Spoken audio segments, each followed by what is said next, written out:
दिसंबर का महीना चल रहा था। सर्दियां अपने जोबन पर थीं। दूर दूर तक हर चीज ने सफेद चादर तान रखी थी। अभी भी बर्फ रुई की मानिंद गिर रही थी। वक्फा वक्फा से देवदार के दरख्तों की शाखें चटकने की आवाजें सुनाई दे रही थी। गहरी खामोशी रूतक में सनसनी पैदा कर रही थी। मिट्टी का कुशादा कमरा जिसके बीचों बीच जलती लकड़ियों का इल्ला दहक रहा था और उसके इर्द गिर्द हम सब दादी को घेरे में लिए बैठे थे। दादी अम्मा नजरें दहकती लकड़ियों पर जमाए माजी के सफ़ों की वरत गर्दानी कर रही थी।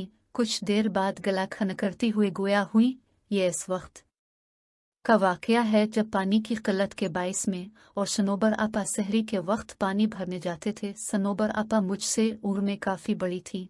सनोबर आपा कभी अजान से पहले और कभी अजान के फौरन बाद पानी भरने के बर्तन लिए आती और हमारे घर की दीवार पर बर्तन से ज़रबे लगाती। चूँकि मेरा बिस्तर दीवार के साथ होता इसलिए मैं फौरन अलिफाटे जाती, अपने बर्तन अलिफाटे आती और बाहर आ जाती। हर तरफ गहरा अंधेरा छाया होता था और गीदड़ों की दिलखराश आवाज़ दिल झंझोड़ देती थी। दिल में ढेरों खौफ लिए हम सहज सहज कर कदम बढ़ाए जाते थे घर। तो चूंकि इस ज़माना में आका दाका ही मौजूद होते थे और हमें पानी लाने के लिए तवील मुसाफत तय करनी पड़ती थी। झाड़ियों में थोड़ी सी हलचल होती तो हमारा दिल अलिफाचेल के हल्क में आन पहुंचता। सनोबर आपा काफ़ी मजबूत असाब की मालिक थी, जबकि मैं काफ़ी डरपोक वाक़ई हुई थी।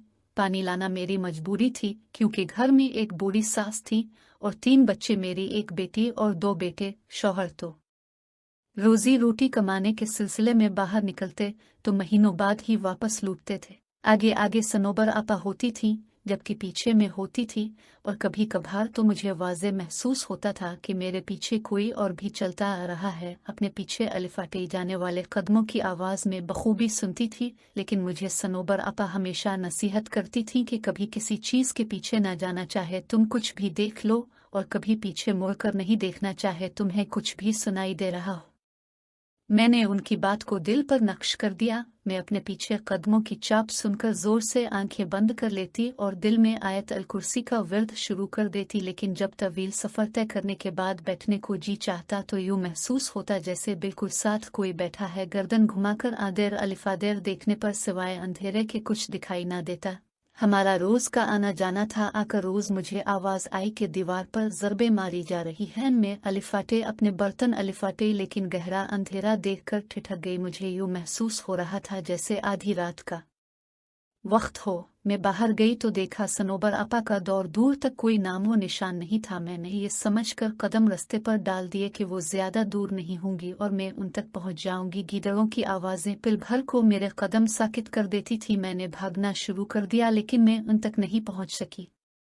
बिगड़े तनफ्फुस के साथ मैंने मुसाफत तय की और जाए वकुआ पहुंचकर मेरे अंदर तक सनसनी दौड़ गई। सनोबर आपा वहां मौजूद नहीं थी। मैं थोड़ा ऊपर खड़ी थी और नीचे देखा जहां पानी का कुनवा था। ऐसा महसूस हो रहा था कि कोई पानी के डोल एक के बाद दीगरे अपने ऊपर बहा रहा हो। मैंने नीचे जाना जरूरी ना समझा और पानी का डोल अलिफाल्टा कर इस पर बैठ गई, लेकिन थोड़ी देर बैठने के बाद भी पानी की आवाज़ बदस्तूर आ रही थी। मुझे अजीब व गरीब ख्यालात आ रहे थे और पानी की आवाज़ से अजीब सा खौफ महसूस हो रहा था। अपने पीछे किसी को महसूस किया तो मेरे जिस्म पर कपकपी तारी हो गई। मैंने लरसते हुए पीछे मुड़कर देखा तो किसी का नाम व निशान भी ना था। वहां एकदम से सन्नाटा छा गया। मेरी हैरत की इंतहा ना रही, लेकिन एन इसी जगह ऊपर घने दरख्त की शाख पर कोई अजीब सा परिंदा बैठा मुझ पर नजरें गाड़े हुए था। अजीब किस्म का परिंदा था, मैंने कभी ऐसा परिंदा नहीं देखा था। उसका सारा बदन काले बालों से भरा हुआ था। उसकी सुर्ख आंखें देखकर मैंने दहशत के मारे भागना शुरू कर दिया। आयतल कुर्सी का विर्द मेरी ज़बान पर जारी था और आंखें आंसुओं से लबरेज।